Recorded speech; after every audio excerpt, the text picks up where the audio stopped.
시작했으면 좋겠습니다. 저 앞뒤 바라보실 때에 하나님이 일하십니다 이렇게 인사할까요? 아멘.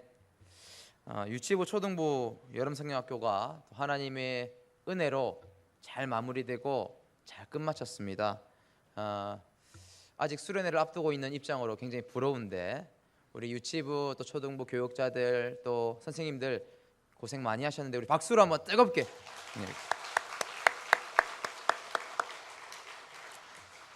하나님께서 유치부와 초등부에게 부어주셨던 그 은혜를 이어서 또 우리 중고등부와 청년대학부에 가득하게 또 채워주실 줄 믿습니다. 아멘. 오늘 설교 분위기 굉장히 좋습니다. 네. 아멘 소리가 굉장히 크고, 네. 사실 이 시간대가 참 설교하기 부담스러운 시간이거든요. 네. 식사도 다 하셨죠. 또 밖이 또 얼마나 덥습니까? 또 많이 졸리시기도 하실 텐데 뭐 주님이 설교하셔도 감당이 안 될 시간이 바로 이 시간 아니겠습니까? 그렇지만 최선을 다해 보겠습니다. 여러분은 참는 거 잘하십니까? 참는 거, 기다리시는 거 잘하세요? 한국 사람의 특징이요, 기다리는 걸 죽어라 못합니다. 엘리베이터 딱 타보면은 다른 버튼은 멀쩡합니다. 근데 유독 달아있는 버튼이 있습니다. 어떤 버튼이죠? 닫기 버튼이죠. 그 잠깐 2초 또 3초 요 시간을 참지를 못하고 그냥 닫기 눌러버리는 겁니다. 말씀 준비하다가 기다리기 힘든 게 뭘까 이렇게 조금 이제 고민하다가 부교육자들한테 좀 물어봤습니다. 사무실에 같이 있으니까요. 물어봤는데 우리 신 목사님은요, 뭐를 기다리기 제일 힘드냐 이렇게 제가 여쭤보니까 컵라면 물 받아놓고 3분 기다리시는 거 이게 힘들. 그래서 뚜껑 열고 3분 되기 전에 국물을 홀짝홀짝 이렇게 먼저 드신다 이렇게 얘기를 하시더라고요. 또 운전하시는 분들은 또 경험이 다 있으시겠지만은 앞에 차가 신호가 바뀌었는데 어떠한 미동도 없습니다. 그러면 어떻게 하십니까? 빵 경적 바로 울려버리시는 거죠. 성격 급하신 분들은 신호 바뀌었는데 바로 빵 하시는 분이 있어요. 그런 분들도 있습니다. 저는 어떻겠습니까? 저는 여러분들이 보실 때에 기다리는 거를 잘 할 것 같습니까? 아니면 잘 못하는 것 같습니까? 성령의 9가지 열매 중에 오래 참음을 제가 가지고 있겠습니까? 안 가지고 있겠습니까? 네. 얼마 전에요, 제가 아내가 큰 맘 먹고 축구화를 하나 사주겠다 이렇게 말씀을 하셔가지고 제가 너무 갖고 싶었거든요. 그래서 이 아내가 축구화 사준다는 소리에 제 검색 능력이 굉장히 부족합니다. 부족한데 사이트를 뒤지고 다 찾아가지고 최저가로 가장 싼 인터넷 사이트를 찾아가지고 아내에게 딱 보여줬습니다. 정말 몇 주간 공들여서 이야기한 결과 그 축구화를 받아내고 말았습니다. 아내님이 이제 결제를 해주시고 나서 저는 축구화를 어떻게 기다렸을까요? 축구화를 뭐 언젠간 오겠지 기다렸겠습니까? 제가 여름 수련회 준비에 새벽기도 설교 준비에 교육부서 사역 준비를 하면서도 인터넷 창 하나를 배송 조회 사이트 하나 딱 띄워놓고 거기서 이제 시간별로 확인하는 거예요. 어디까지 왔지? 군포까지 왔네. 내일이면 도착하겠다. 어디까지 왔지? 울산에 도착했구나. 오늘 2시쯤 받겠구나. 이렇게 해서 결국 받았습니다. 여러분, 축구화를 하나 받더라도 이렇게 기다리지 못하는 저의 모습을 봤습니다. 여러분들도 마찬가지실 거예요. 무엇인가를 얻기 위해서 참고 기다리고 인내하는 것이 우리에겐 참으로 쉽지가 않습니다. 물론 그렇게 빨리빨리 외쳐대는 우리 대한민국의 국민들 때문에 인터넷도 강국이 되고 LTE가 되고 이제 3G에서 4G 또 이제는 5G까지 나오는 그런 상황이죠. 전쟁 폐허로 원조를 받던 우리나라가 이제는 경제대국으로 원조를 해주는 굉장히 빠른 경제 성장을 이뤄낸 나라가 우리나라죠. 그렇기 때문에 우리는 무언가를 오랫동안 참고 인내하고 기다리는 것은 매우 우리에게 부족하다라는 사실입니다. 뭐든지 빨리빨리 결과를 보기를 원하고 눈에 보이는 것으로 결과가 나타나야 되고 눈에 보이고 갑자기 변화되기를 원하는 거죠. 교회도 마찬가지입니다. 한 명의 사람이 성장하고 성숙한 그리스도인이 되기까지 아주 오랜 시간이 걸립니다. 그것은 하루아침에 되는 게 아니에요. 근데 오늘 본문에는 굉장히 오랜 기간 동안 천천히 일을 이루어 가시는 하나님의 사역에 대해서 나옵니다. 한번 보겠습니다. 출애굽기는 너무나 당연하게도 창세기에 연결되는 책입니다. 창세기 다음에 있는 책이죠. 창세기 내용이 마무리되어지고 맺어지면서 출애굽기 내용이 시작할 때 처음 시작하는 단어가 뭐냐면은 그리고 이렇게 시작합니다. 그리고. 그래서 이것이 끊어진 이야기가 아니라 이어진 이야기다. 창세기와 출애굽기는 연결된 이야기다라는 것을 우리가 알 수가 있습니다. 그렇기 때문에 저자도 똑같은 거죠. 출애굽기 전에 창세기를 살펴보면은 창세기를 관통하는 두 개의 커다란 물줄기가 있습니다. 성경대학 하신 분들은 다 기억나시죠? 커다란 물줄기 두 개가 있어요. 하나는 네 가지 사건에 대해서 나오고요. 또 한 물줄기는 네 명의 족장에 대해서 나옵니다. 창조, 타락, 홍수, 홍수, 바벨탑 사건의 네 가지 사건이 있고요. 네 명은 누구겠습니까? 또 이삭, 야곱. 입신까지 마시고. 네. 이걸 이해하시는 분들은 이제 성경대학을 수료하셨거나 또 들으신 분들이시겠죠. 지금 듣고 계신 분들, 이제 나는 무슨 말인지 모르겠는데 하시는 분들은 내년에 성경대학에서 함께 만나보도록 하겠습니다. 창세기는 아브라함과 이삭과 야곱, 요셉 이 네 명의 족장의 이야기들로 구성되어 있습니다. 출애굽기 1장 1절의 내용을 보면은 출애굽기가 나는 창세기랑 연결된 책이야 하면서 오늘 본문 1절을 이야기하고 있습니다. 함께 읽어보도록 하겠습니다. 1장 1절입니다. 야곱과 함께 각각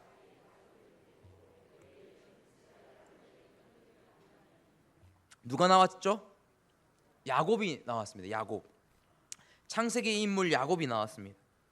창세기 내용을 보면은 이 막바지쯤에 보면 야곱의 아들들이 이 요셉을 노예로 팔지 않습니까? 노예로 팔려간 요셉이 나중에 이집트에 뭐가 되죠? 총리가 됩니다. 시간이 지나서 야곱도, 이 야곱의 아들들도 요셉이 죽은 줄로만 알고 있었는데 나중에 요셉이 총리가 되었다라는 소식을 듣게 됩니다. 요셉이 아이고 우리 아들이 이집트의 총리가 됐네. 마침 그 시점에 이 가나안 땅에도 극심한 흉년이 이렇게 듭니다. 요셉이 아버지 아들 출세했습니다. 가족들 다 데리고 애굽으로 내려오십시오. 그래서 야곱의 일가가 이집트로 들어가게 살게 되면서 창세기 이야기가 끝이 납니다. 그러면서 출애굽기는 야곱과 함께 각각 자기 가족을 데리고 애굽에 들어갔다. 거기에 들어간 사람들이 누구누구였냐면 그러면서 2절에서 5절까지를 이렇게 쭉 이야기합니다. 그 명단이 쭉 나오죠.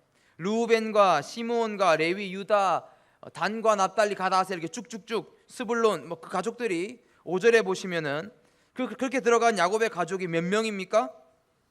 70명입니다.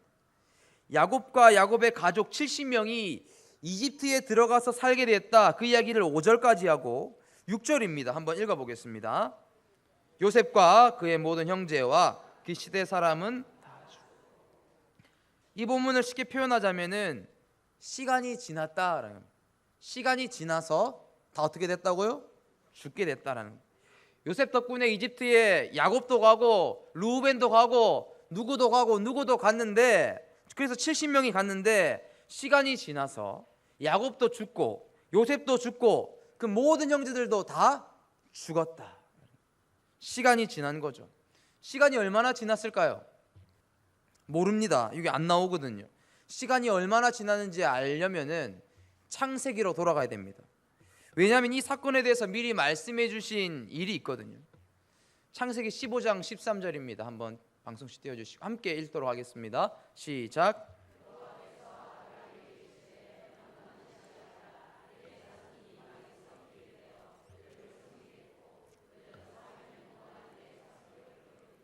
몇 년이요? 400년.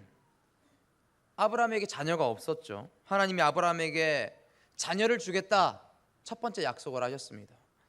그리고 그것으로 끝나지 않고 너의 자녀를 통해서 두 번째 약속은 뭡니까? 너의 후손이 엄청나게 많아지게 하겠다라고 하셨어요. 하나님이 비유를 사용하셨습니다. 네 자손이 하늘의 뭐처럼요? 별처럼 많아질 거야. 일산해수욕장의 모래알처럼 많아질 거야 라고 말씀하셨어요. 너는 지금 자녀가 없지만 내가 너의 후손을 진짜 많게 해줄 거야. 그렇게 아브라함의 자손들 70명이 이집트로 들어가게 됩니다. 근데 솔직히 70명이라고 하는 숫자가 많기도 많지만은 뭔가 하늘의 별처럼 또 일산해수욕장의 바닷가의 그 모래알처럼 많지는 않잖아요. 지금 당장 가셔가지고 모래알 이렇게 한 움큼 쥐어보셔도 좋기 70알은 훨씬 넘을 겁니다. 그럼 어떻게 되겠습니까? 70명이 이집트로 들어갔는데 이게 다가 아닌 거죠. 이집트로 들어가서 400년이 지나가지고 몇 명으로 불어났습니까? 예? 민수기에 보면은 전쟁에 나갈 수 있는 사람의 수가 60만 명이라고 기록되어 있습니다. 이 개수에 포함되지 않는 사람은 20세 이하, 20세 미만의 아이들은 다 포함은 안 되겠죠. 전쟁에 나갈 수 있는 자격이 안 주어지니까요. 또 20세 이하 나이가 너무 많은 또 이제 은퇴하신 분들은 또 이 개수에 포함되지 않습니다. 그리고 여자들도 개수에 포함되지 않아요. 그럼 여자 포함하고 노인들 포함하고 어린 아이들 포함하면은 좋게 몇 명쯤 되겠습니까? 많은 학자들이 200만에서 300만 사이다라고 그렇게 보고 있습니다. 자, 70명이 이집트로 들어가서 400년 만에 200만 명 혹은 300만 명이 됐다고요. 인구가 기하급수적으로 늘어나면서 이들이 얼마나 강해졌는지 이집트인들이 겁을 냈다라고 할 정도가 됐습니다. 1장 7절인데요. 함께 한번 읽어보겠습니다.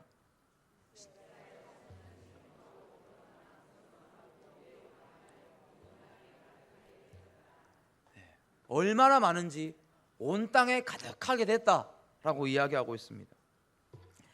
이 이스라엘 사람들이 단순히 아기를 잘 낳고 어떤 다산의 상징이었다 이거를 말해주는 게 아니고요.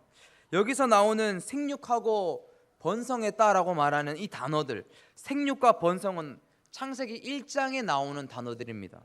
하나님이 모든 만물들을 창조하시고 그들에게 복을 주셨는데 그 단어, 그 복에 대한 단어를 뭐로 표현했냐면 생육과 번성으로 표현했다라는 것입니다.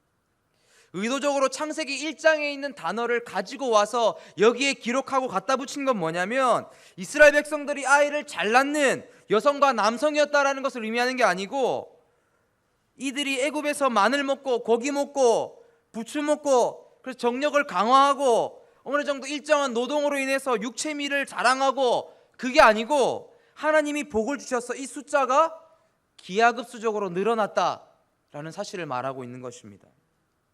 하나님이 아브라함에게 약속하신 것을 잊지 않으시고 기억하시고 지키신 거죠. 그 이야기를 7절에서 강조하는 겁니다. 그 일을 몇 년 동안 하셨다고요? 400년 동안. 400년 동안. 여기서 놀라운 게 뭐냐면은 약속도요 유효기간이 있습니다. 유효기간. 아들아, 이번 기말고사에 네가 점수 평균 90점 이상이 되면은 내가 이번에 새로 나온 아이폰 사주겠다 이렇게 말을 했다고 한번 가정해 보십시다. 그러면은 그 약속의 유효기간은 언제까지인가요? 기말고사까지인 거죠. 인생을 살다 보면은 사람과 사람 사이에서 수많은 약속을 하게 됩니다. 근데 그 약속이 언제까지 유효하냐면은 당사자가 살아있을 때까지죠.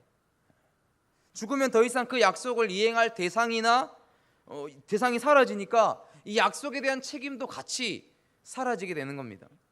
근데 하나님 보십시오. 지금 아브라함 살아있습니까? 이미 죽었습니다. 약속을 이행할 사람이 죽었어요. 175년 살고 천국에 가자 해가지고 가셨단 말이에요.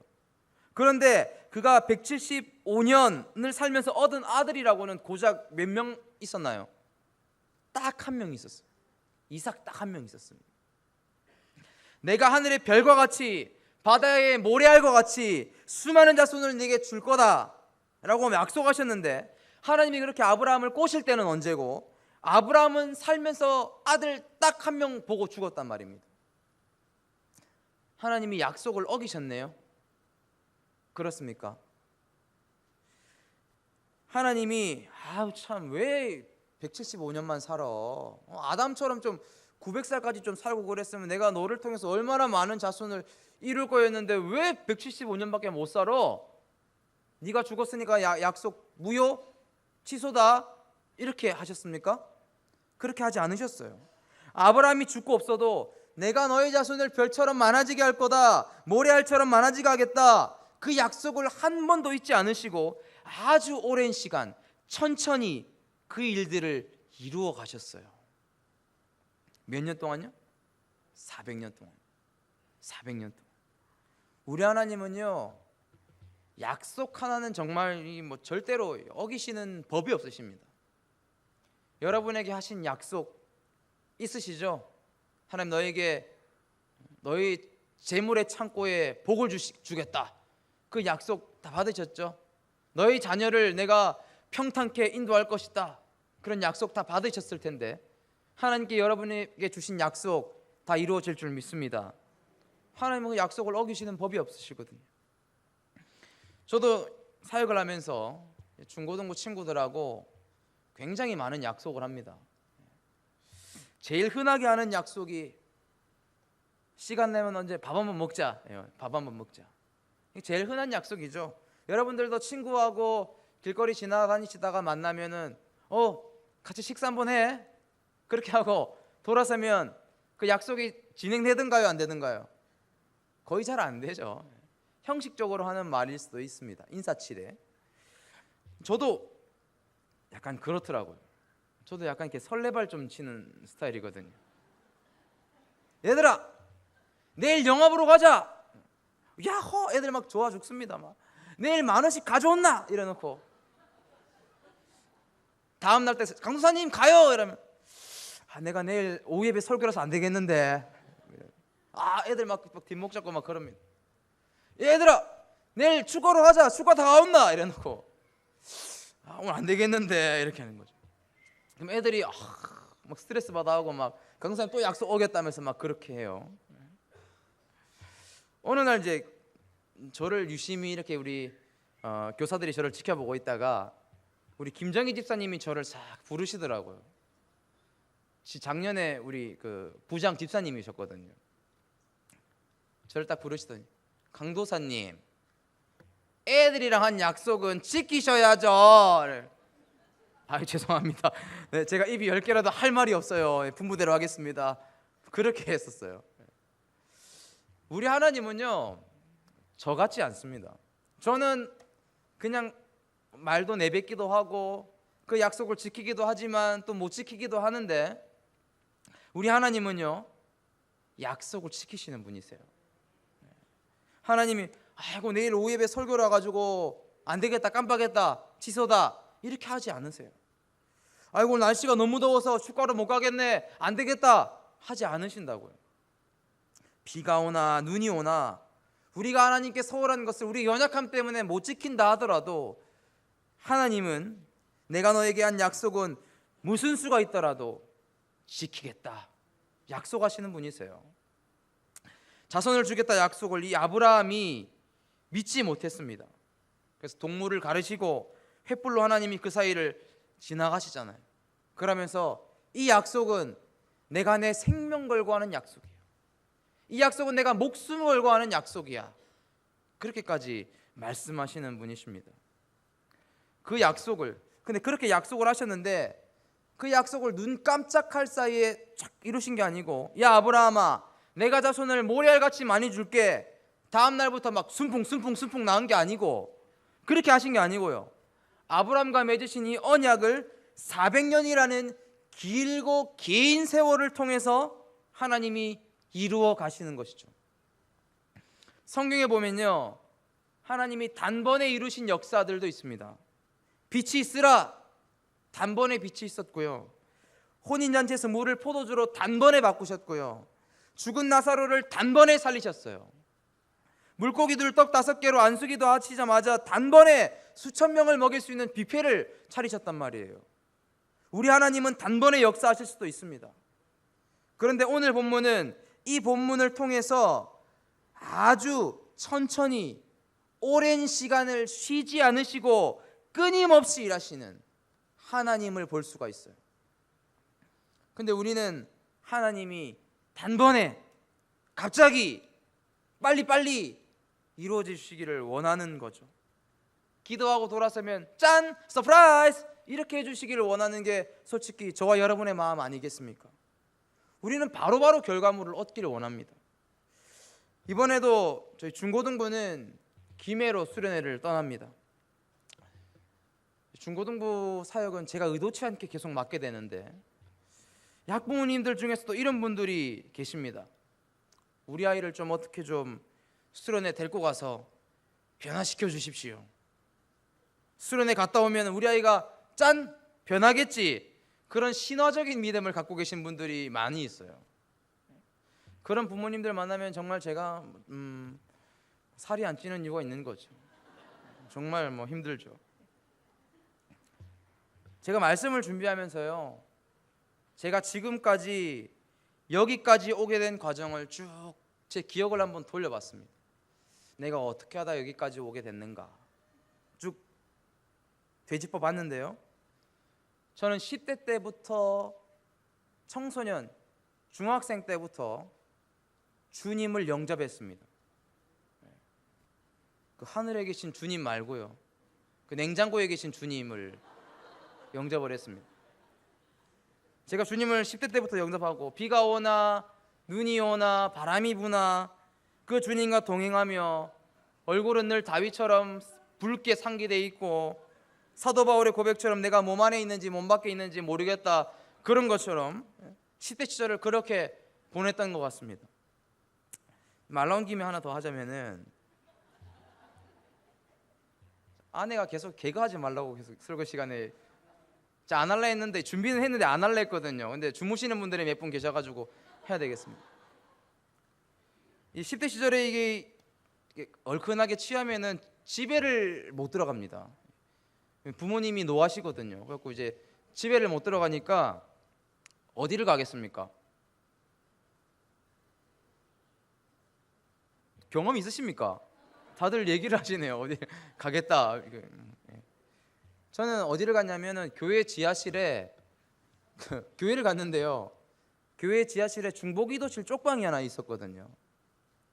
거기에 딱 들어가서 거기에 몰래 숨어 들어가야지 이렇게 생각하고 그 쪽방에 친구들 3명하고 저하고 같이 이렇게 들어갔어요. 그날 밤에 이렇게 막 자는데, 그날 밤에 먹었던 삼겹살하고 이 냉장고 주님하고 막 믹스가 돼가지고 장이 얼마나 놀랐는지요. 그래가지고 새벽에 막 신호가 막 오는 겁니다. 그래서 못 참겠더라고요. 화장실 가려고 막 주섬주섬 휴대폰 불 켜고 막 이제 휴지 챙기고 하는데 큰일 났습니다. 바깥에서 새벽 기도를 지금 시작하고 있는 겁니다. 저희 또 그 당시에 저희 교회 모교회에서는 새벽 기도를 지하실에서 했거든요. 그래가지고 이제 새벽 기도를 막 하는데 나갈 수가 없지 않습니까? 갑자기 나가면 성도들이 깜짝 놀랄 거고, 또 그것도 그렇다고 거기에 앉아 있자니 또 이 감당이 안 되고 또 그런 상황인 거죠. 그래서 또 이 길을 대고 들어보니까 목사님이 이제 기도를 하시더라고요. 요때 나가면 되겠다. 그렇게 딱 나갔는데 기도가 빨리 끝났어요. 기도가 빨리 끝나고 목사님이 오늘 말씀은 출애굽기 1장 하는데 제가 문을 빡 차고 나간 겁니다. 권사님들, 집사님들, 그곳에 오신 분들 깜짝 놀라시고, 나중에 이야기 들어보니까 우리가 새벽 기도하는데 예수님 오신 줄 알았다고, 갑자기 막 기도실 문이 확 열리니까 다들 놀라시고 막 난리가 났던 적이 있었어요. 그때 메시지 전하신 목사님이 지금 저 경산에 중림교회 담당하시는 담임으로 계시는 이제 신기철 목사님이신데요. 제가 이제 시간이 한참 흐르고 그분도 이제 저랑 소식이 끊기고 뭐 그렇게 이렇게 서로 지내다가 어느 날 제가 이제 하나님께 부르심을 받고 신대원 시험을 딱 치고 돌아오는 기차 안에서 이제 모르는 번호로 전화가 딱 오는 겁니다. 그 전화를 딱 받으니까 신기철 목사님이신 거예요. 그때 저한테 하시는 말씀이, 야 권혁준이 신대원 간다며. 이렇게. 아유 뭐 그렇게 됐습니다. 하나님 살아계시죠? 뭐 이렇게 서로 얘기했던 기억이 있습니다. 제 아내는 이제 저의 과거를 다 알거든요. 저희 그 같이 모교에서 쭉 자라왔으니까요. 요즘도 이제 TV 광고를 보다 보면은 그 TV 광고에 그 이게 맥주 광고라든지 이렇게 많이 하지 않습니까? 저는 그냥 TV를 본 거거든요. 저는 그 어떤 일말의 어떤 그 마음의 목적을 두고 본 건 아닙니다. 그냥 광고가 지나가니까 저희 눈이 그냥 거기로 본 건데, 뒤에서 아내가 여보 하나님이 다 보고 계신다. 내가 뭘 이렇게 하는 거죠. 제가 이후에 똑바로 예수님을 영접하고 신앙생활을 하면서도요, 이게 단박에 끊어졌을까요? 단박에 끊어지지 않더라고요. 대학생 때도요, 선교단체의 대표로 있으면서도요, 교회의 찬양팀 리더로 섬기면서도요, 계속 그 냉장고 주님을 찾았던 것 같아요. 근데 지금은요, 그 좋아하던 냉장고 주님 안에 살지 않고 하늘에 계신 우리 주 예수 그리스도 안에 살게 됐습니다. 예. 친구들이 한 번씩 저를 보면은 혁준아, 내가 니를 보니까 하나님은 진짜 살아계신 게 느껴진다 라고 이야기를 해요.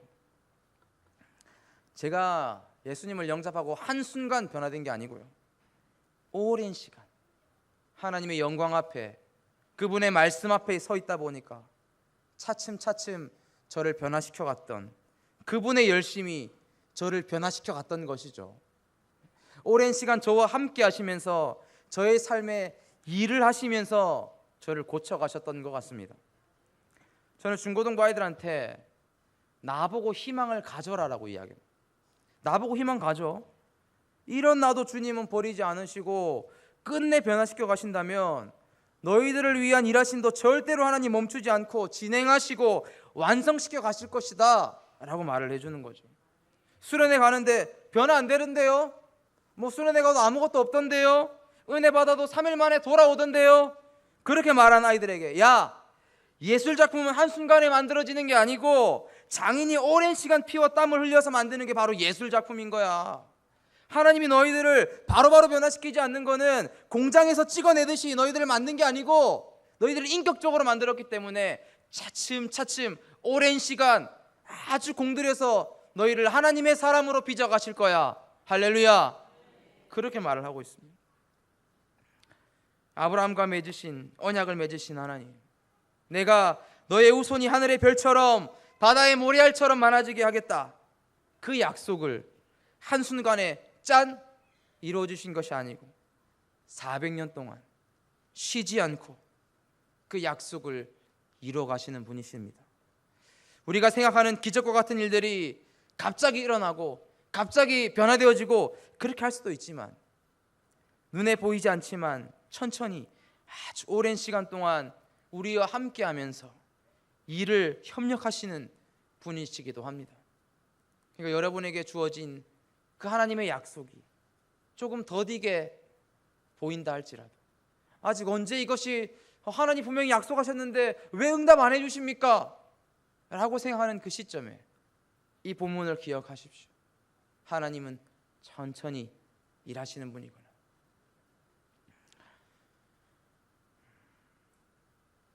하나님, 우리 자녀를 변화시켜 주십시오. 여러분 자녀를 두신 분들, 청소년들 또 청년들, 자녀를 두신 분들 그렇게 막 기도 많이 하실 겁니다. 그 기도 하자마자 단번에 한순간에 확 바꿔주시지 않는다 할지라도 우리가 낙심할 필요가 전혀 없는 것이죠. 오늘 본문에서 확인하는 것처럼 하나님은요, 일을 쉬지 않습니다. 일을 계속 하시는 분이세요. 저희 중고등부는 이제 내일부터 삼겹줄 기도회를 시작합니다. 우리 청년부도 기도회를 시작하고요. 단순히 우리가 수련회 준비 기도회라기보다는 기도하면서 내 자녀들을 향한, 또 우리 교회의 다음 세대들을 향한 하나님의 일하심을 기대하며 인내함으로 바라보는 과정이라고 말해야 맞을 것 같습니다.